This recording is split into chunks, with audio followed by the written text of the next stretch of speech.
한번 따라 하실까요? 축복의 주권자가 되시는 하나님, 축복의 주권자가 되시는 하나님, 이런 제목으로 말씀 은혜를 나누려고 합니다.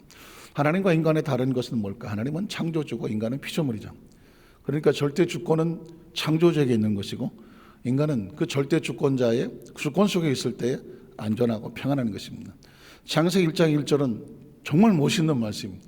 인류 역사 속에서 제가 어느 누구를 막론하고 가장 정말 최고의 비밀이 담겨 있고 주권이 담겨 있고, 그리고 정말 살아도 되겠구나, 내가 살아도 되겠구나, 살아야 될 목적과 이유와 가치가 있는, 그리고 나의 존재를 깨닫게 해주는 엄청난 선언이 창세기 1장 몇 절이에요. 태초에 하나님이 천지를 창조하시니라. 이 뻔한 이야기 같고 잘 아는 이야기 같지만 이 한마디로 모든 건 뚫리는 것입니다. 만에 하나 이 말씀이 없었으면 성경을 읽을 것도 없어요. 왜냐면 그 정도 그런 이제 머리들이 좋아서 AI 인공 로봇도 쓰니까 로봇도 소설 씁니다. 공상하고 과학해서 막 늘어내는 것이거든요. 그런데 이건 아무나 할 수 없는 얘기죠. 태초에 하나님이 천지를 창조하셨다. 전 이것 때문에 예수 믿는 것이거든요. 이것 때문에 여기까지 와 있는 것이, 이것 때문에 말씀을 선포하는 것이고, 이것 때문에 이 땅에 여러 가지 난리를 쳐도 꿀떡도 하지 않는 것은 이것 때문에 있는 것이죠. 왜냐하면 주권은 누구에게 있다? 하나님에게 있습니다. 그래서 신앙이란 뭐냐? 이 절대주 하나님을 인정을 하고 그분이 말씀하시면 그것을 따라가는 것입니다. 그걸 뭐라고 말한다? 신앙이라고 말한다. 창세기 12장 1절로 4절에 보면 여호와께서 아브라함에게 이르시되 너는 너희 고향과 친척과 아버지 집을 떠나 내가 내게 보여줄 땅으로 가라. 창조주가 하는 것입니다. 내가 너로 큰 민족을 이루고, 창조주죠. 내가 복을 주어, 창조주죠. 내 이름을 창대하게 하게 할 것이며 너는 복이 될 것이다. 창조주의 의도입니다. 너를 축복한 자 내가 복을 내리고 너를 저주한 자 내가 저주하리니 땅의 모든 족속이 너로 말미암아 복을 얻게 될 것이다 하신지라. 이건 하나님의 주권입니다. 아브라함아 이래라 저래라 어쩌고 저쩌고가 전혀 없습니다. 내가 지시한 곳으로 가면, 주권을 인정하고 주권을 따라가면 너희 앞에 있는 모든 삶은 내가 이렇게 만들 것이다. 믿으십니까? 이게 창조주입니다. 창조주는 창조주가 원하는 대로 만드는 것이거든요.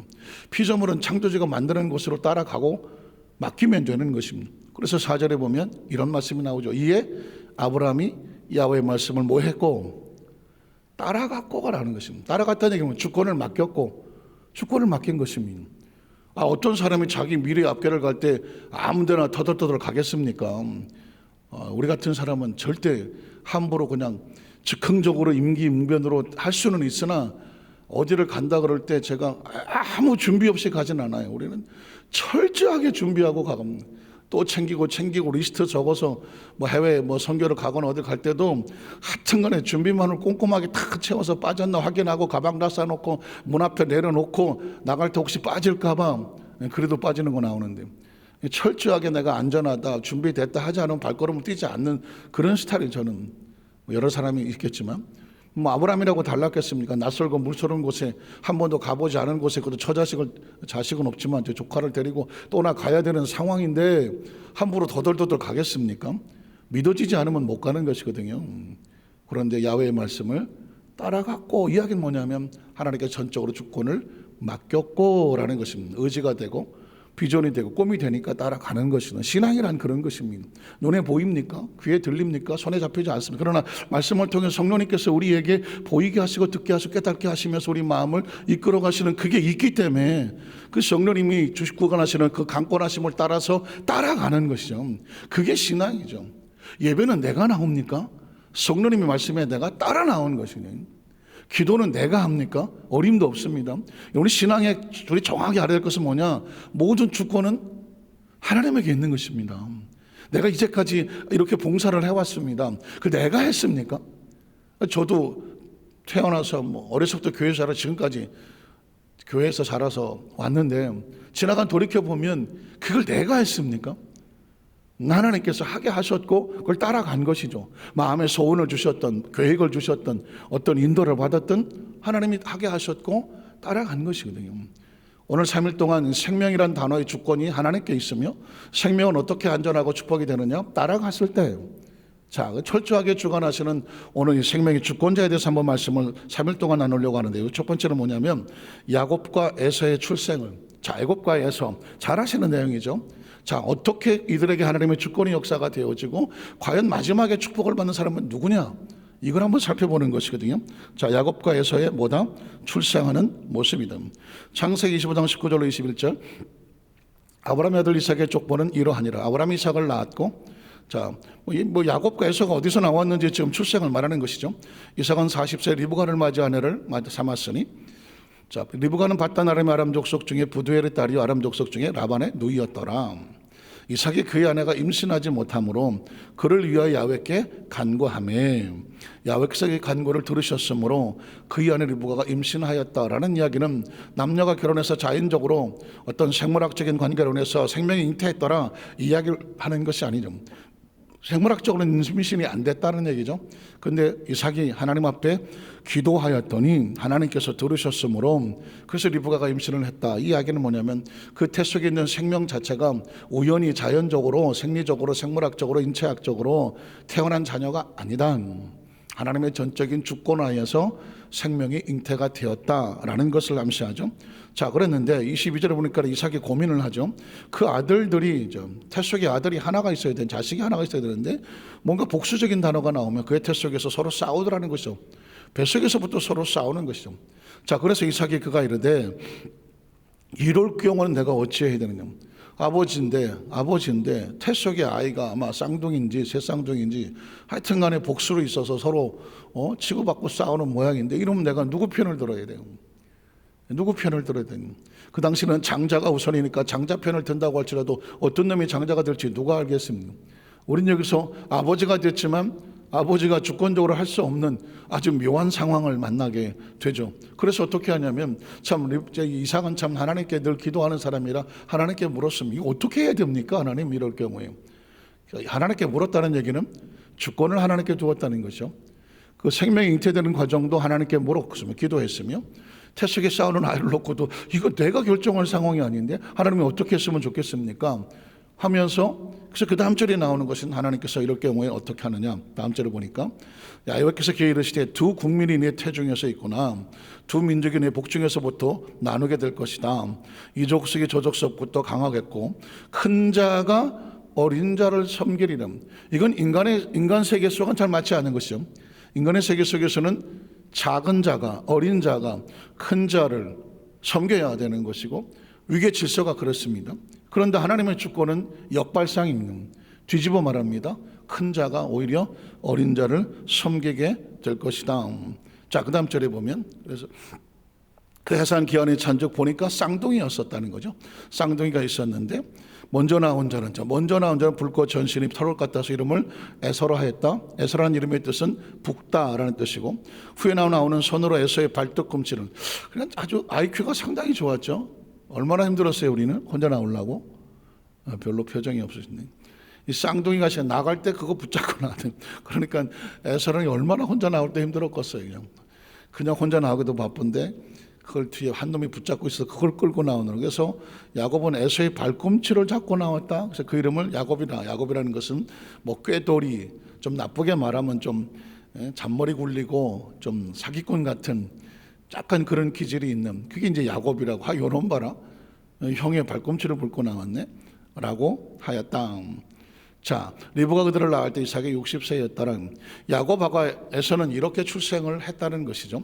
우리는 여기서 보기엔 두 가지를 발견해. 하나는 뭐냐면 하나님의 전적인 주권이 역사되고 있으며 인간이 할 수 있는 게 아무것도 없는 사건이, 심지어 자기 아버지 이삭조차도 이거 쌍둥이를 놓고 어떻게 될지는 모르는데 거기서 하나님의 주권은 뭐냐? 큰 자가 어린 자를 섬기게 된다는 하나님의 주권입니다.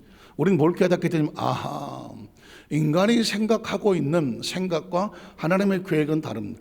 여러분 한 가지 기억하셔야 될 것은 뭐냐면 분명히 에서가 장자입니다. 이스라엘 백성은 하나님의 축복 가운데 장자가 복을 받게 되어 있습니다. 그런데 야곱이 장자가 아니라는 것입니다. 그런데 하나님은 계획합니다. 너희는 모르지만 내가 부르는 가운데 이 축복이 뒤바뀔 때가 온다는 것입니다. 그래서 두 번째로 뭐냐면 에서의 장자권이 야곱에게 넘어가는 모습이죠. 자, 창세기 25장 27절 32절에 보면 그 아이들이 장성하며 에서는 익숙한 사냥꾼이었으므로 들 사람이 되고 야곱은 조용한 사람이었으므로 장막에 거주하니 이삭은 에서가 사냥한 고기를 좋아하므로 그를 사랑하고 리브가는 야곱을 사랑하였더라. 야곱이 죽을 쑤었더니 에서가 들에서 돌아와 심히 피곤하여 야곱에게 이르되 내가 피곤하니 그 붉은 것을 내게 먹게 하라 한지라. 그러면 에서의 별명은 에돔, 늘 붉은 것을 좋아했던 것 같아요. 야곱이 이르되 뜬금없는 소리가 나오죠. 형의 장자의 명분을 오늘 내게 팔라.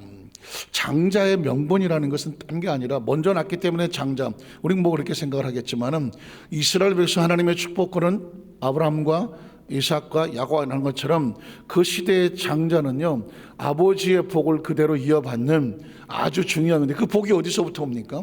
하나님으로부터 오는 거거든요. 하나님으로부터. 이야기는 장자권이란 뭐냐? 하나님의 축복을 인정하고 주권을 인정하고 내가 하나님의 복을 받아야 살 거라고 하는 신앙의 고백이며, 그리고 그 축복을 받은 사람은 하나님의 축복이 보장된 사람이거든요. 그러니까 지금 야곱은 여기서 나는 하나님을 인정하며 하나님의 축복을 내가 받아야 되겠으며 그 축복은 약속드릴 것을 믿습니다 하기 때문에 장자권을 사모하는 것입니다. 자, 오늘 내게 팔라 그렇게 말했더니 에서가 만약에 말도 안 되는 소리 하지 마 라고 해서 끝나는 이야기입니다. 근데 에서가 이렇게 말하면 내가 죽게 됐는데, 내가 배고파 죽게 됐는데 이 장자의 명분이 내게 무엇이 유익하리요? 여러분 잘 보십시오. 장자의 명분은 하나님으로부터 오는 것이고요, 그리고 지금 배고파 죽게 된 것은 육신의 상황입니다. 저는 이건 두 가지 생명, 장자는 영적인 생명이고 배고파 죽게 된 것은 육적인 생명입니다. 인간은 늘 여기서 고민하고 갈등하죠. 목구멍이 포도청이다. 내가 배고파 죽게 됐고 내가 정말 힘들고 어려운데 눈에 보이지 않는 뭐 영적인 축복, 무슨 하나님의 장자의 축복, 믿음의 축복, 신앙의 축복, 무슨 뭐 하늘의 축복, 무슨 뭐 4차원의 축복, 이게 지금 뭐가 필요해? 나 지금 당장 내가 먹고 살기 힘든데, 이게 늘 고민하고 갈등하지 않겠습니까? 지금 에서가 똑같은 상황입니다. 내가 지금 배고파 죽게 됐는데 장자가 뭐 밥 먹여주냐? 장자가 밥 먹여줘? 에서의 심정은 그렇습니다. 장자의 명분이 내게 무엇일까? 이 말은 뒤집어 말하면 하나님의 주권을 인정하지 아니하며 하나님의 약속에 대한 소망이 없으며 그 약속이 내게 받아지게 되면 지키겠다는 그 마음의 의식이 없는 것이죠. 자, 그래서 그 다음은 뭐가 될까? 다음 절 어떻게 됩니까?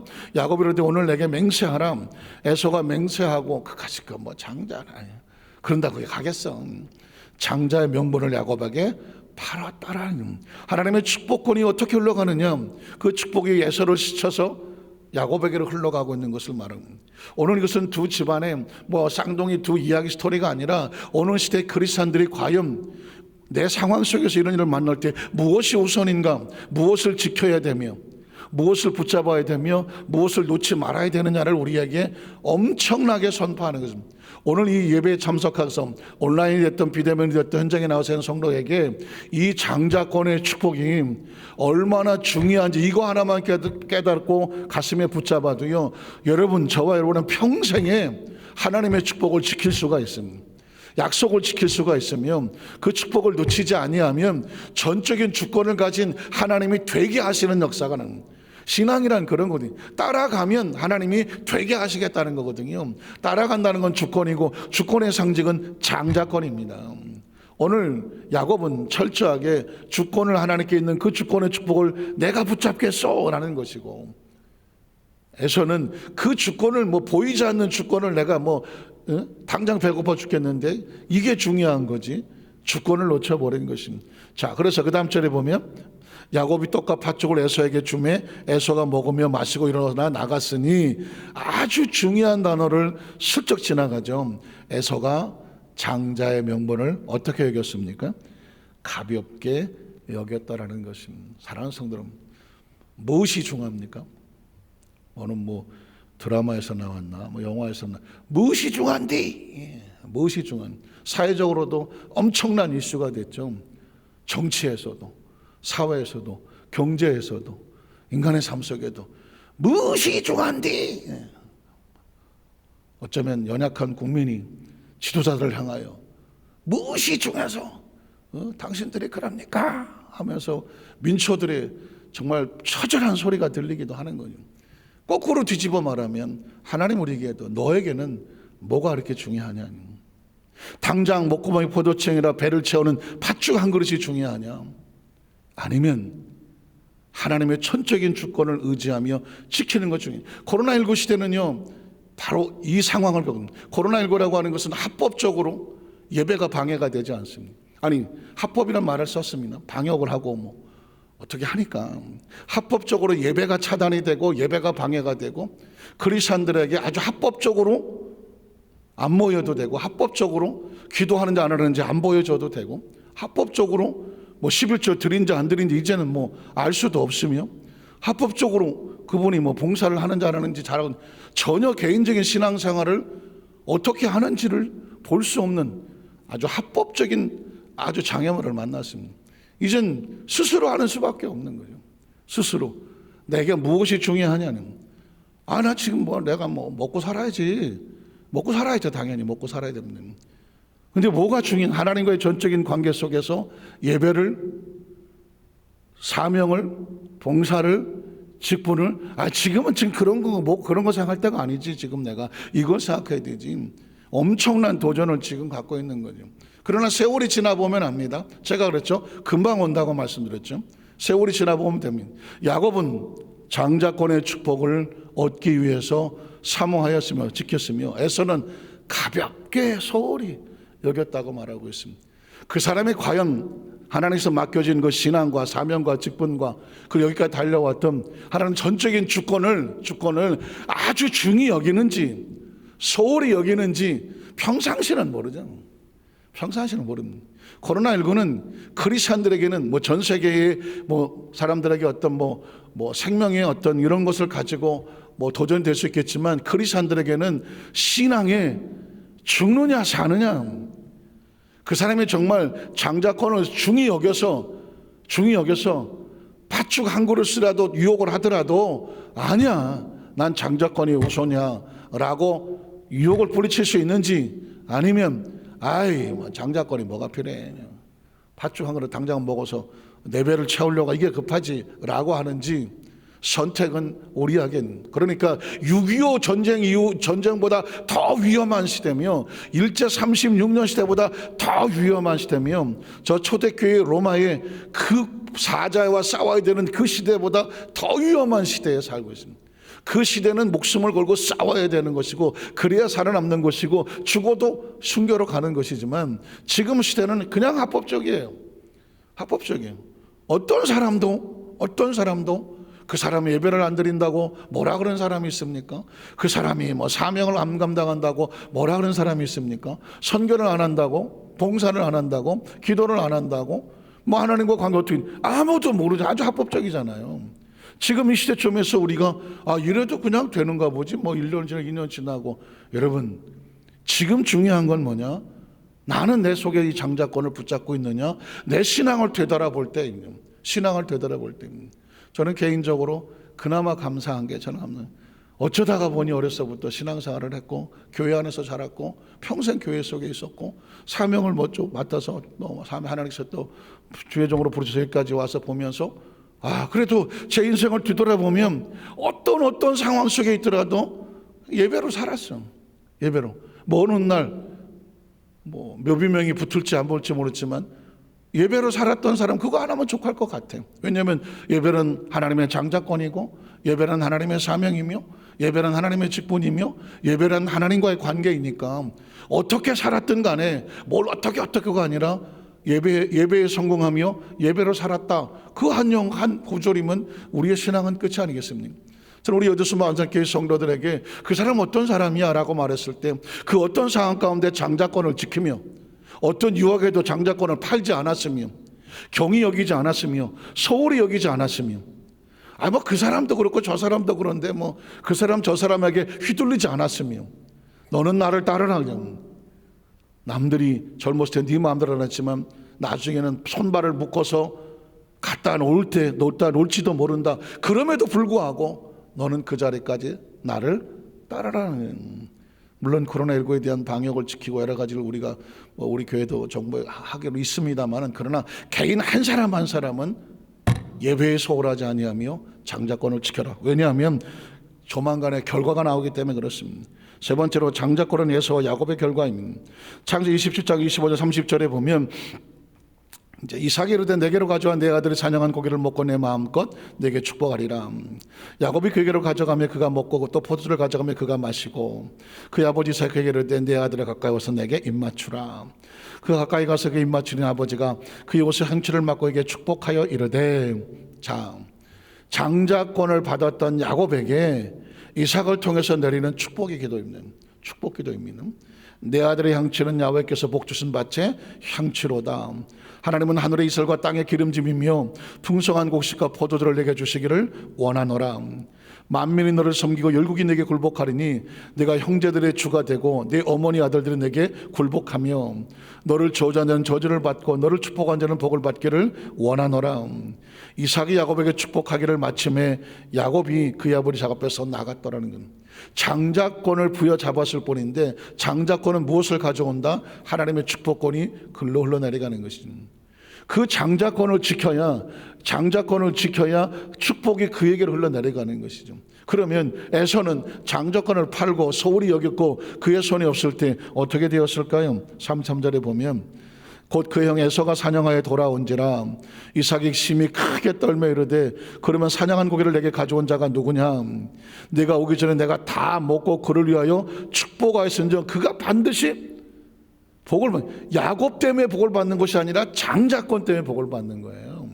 우리가 복을 받을 만해서가 아니라 예배를 지켰기 때문에 복을 받는 것이고 사명을 지켰기 때문에 복을 받는 것이고 직분을 지켰기 때문에 복을 받는 것이고 하나님과의 관계로 인하여 복을 받는 것이지 집안이 좋아서 내가 배운 게 많아서 내가 원체 잘나서 복을 받는 게 아니에요.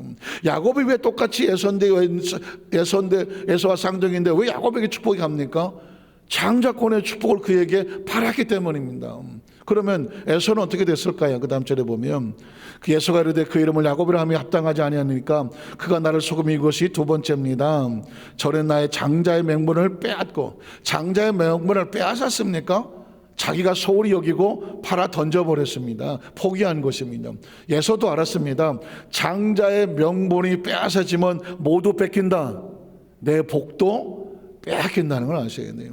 여러분, 사명은 하나님의 축복입니다. 예배는 하나님의 축복이에요. 하나님과 관계, 하나님의 축복이 흘러내려가는 흐름입니다. 이게 우선이에요. 이게. 그리고 그 다음에 이르되 아버지께서 나를 위해서 빌복을 남기지 아니하셨나이까.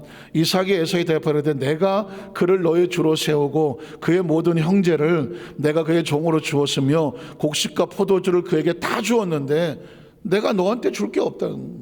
줄 게 없어요. 장자권의 축복을 잃어버리면 장자권의 축복으로 해서 복이 가는 것이지, 야 니네들 쌍둥이니까 나눠 가져라, 인간적으로 나눠지는 게 아니에요. 아버지 이삭도 할 수가 없어요. 이건 이삭의 복이 아닙니다. 아브라함의 복이 이삭에게 내려왔고 이삭의 복이 밑으로 내려가는 거예요. 그래서 그 다음 절에 보면 에서가 아버지를 이르되 내 아버지가 빌 복이 이 하나뿐입니까?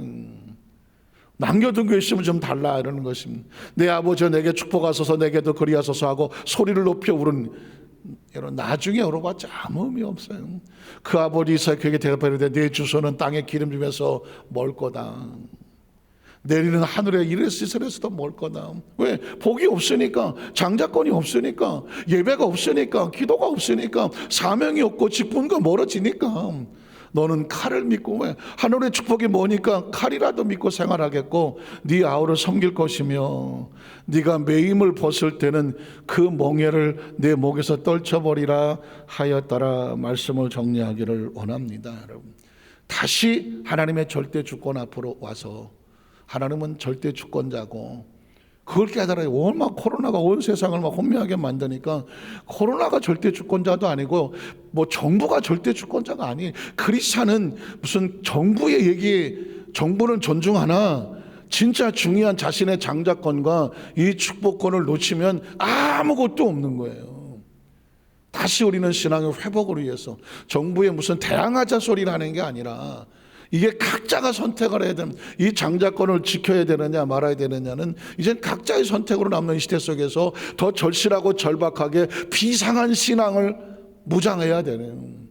가만히 있다 보면 신앙 다 잃어버리고, 가만히 있다 보면 직분이 다 날라버리고, 가만히 있다 보면 예배 다 날라가버리고요. 가만히 있다 보면 예물 다 날라. 오죽하면 주일날 교회 안 가니까 너무 좋다. 장자권을 잃어버리고 아마 에서가 그러겠죠. 팥죽 안 그러면서 아이 저 바보 같은 놈, 아유 장자 명분, 에이 가져가, 아이, 팥죽이 아이고 맛있다. 에이. 여러분 팥죽의 달콤함에 빠져 있는 동안 하나님의 축복은 소리 없이 사라지는 것이거든요. 저는 오늘 비상한 마음으로 이 9월달을 출발하면서 우리 사랑하는 성도들에게 절대 축복에 대한 주권을 하나님께 있음을 알고 다시 하나님의 주권 앞에서 다시 서라. 이걸 잃어버리면 팥죽은 맛있을지 모른다. 아주 달콤하게 단팥죽 얼마나 맛있어. 그 안에 뭐 알갱이 같은 거 속 집어넣고 맛있어. 그러나 뒤끝은 쓰다. 모든 축복이 날아가 버리는 것을 기억하면서 다시 한번 하나님의 축복권을 혹시 단팥죽은 던져버리더라도 주권을 붙잡은 우리 성령 되시기를 주님의 이름으로 축원합니다. 내일과 모레도 계속 이런 관점에서 성경에서 흐르고 있는 주권에 함께 말씀을 나누겠습니다. 기도하겠습니다. 하나님 아버지 감사합니다.